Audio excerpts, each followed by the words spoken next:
Հակարի կամրջի վրա ավարտվեց տարիներ շարունակվող ծանր սպասումը։ Գևորգ Սուջյանը, Դավիթ Դավթյանը, Վիգեն Էուլջեքչյանը եւ Վագիվ Խաչատրյանը Ադրբեջանի համապատասխան մարմինների կողմից հանձնվեցին Հայաստանի ներկայացուցիչներին եւ արդեն գտնվում են ՀՀ տարածքում։ Վարչապետ Նիկոլ Փաշինյանի այս գրառումն իսկական իրարանցում առաջացրեց հանրության շրջանում։ Ուրախությամբ լցրեց ոչ միայն նրանց հարազատների, այլև յուրաքանչյուր հայի սիրտը։ 4 գերիների վերադարձն անսպասելի էր։ Չնայած Հայաստանի իշխանությունը պարբերաբար վստահեցնում է, որ մեր հայրենակիցների վերադարձի հարցը քննարկվում է բոլոր ֆորմալ եւ ոչ ֆորմալ հանդիպումների ընթացքում։ Այն բոլոր բանակցությունների առանցքային թեման է։ Վարչապետն ավելի ուշ մեկ այլ գրառմամբ տեղեկացրեց, որ նախնական զննությամբ Գևորգ Սուջյանը, Դավիթ Դավթյանը եւ Վիգեն Էուլջեքչյանն առողջական խնդիրներ չունեն։ Վագիվ Խաչատրյանի առողջական վիճակը գնահատվում է բավարար։ Նրանք բոլորն էլ տեղափոխվել են Երևան բժշկական հետագա զննության եւ անհրաժեշտ գործընթացների համար։ Վագիվ Խաչատրյանը Նորքմարաշ սրտաբանական հիվանդանոցում բուժզննում անցնելուց հետո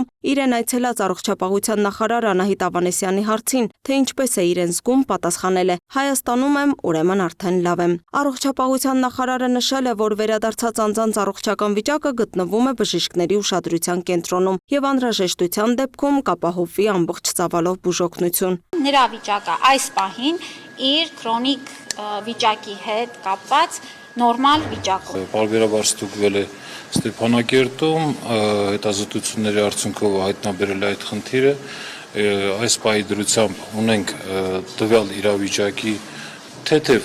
սրացում, այդ իսկ պատճառով կգտնվի կլինիկայում, կիրականացվեն համապատասխան հետազոտություններ։ Բաքվի գերությունից ազատված լիբանանահայ Վիգեն Էուլջեքչյանի կինը շտապ ժամանել է Հայաստան։ Ամուսնու հետ հնարավորինս շուտ հանդիպելու համար։ Զվարթնոց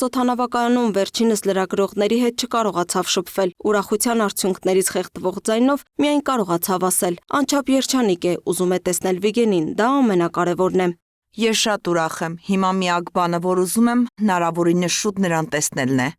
Լիբանանահայ Վիգեն Էուլջեքչյանը Բաքվի բանտում 20 տարվա ազատազրկման էր դատապարտվել։ Նա գերեվարվել էր Գորիս Բերքաձոր ճանապարհին 44-օրյա պատերազմի հրադադարից հետո։ Հուզիչ է նաև Գևորգ Սուջյանի առաջին հրապարակային գրառումը հայրենի հող ոտք դնելուց հետո։ Ես ձեզ չեմ լքել, տղաներ, հոգիս թողել եմ ձեզ հետ։ Քանի դեռ գերության դաժան ճիրաններում եք, ես հանգիստ չեմ ունենալու։ Գրել է նա խոստանալով նոր կյանք, նոր պայքար եւ հավատ, որ խենթերն են պտտում մոլորակն առաջ։ Նա մյուս գերի Դավիթ Դավթյանի հետ գերեվարվել էր 2020 թվականի նոյեմբերի 10-ին, Լաչինի միջանցքում հրադադարի համաձայնագրի կնքումից հետո։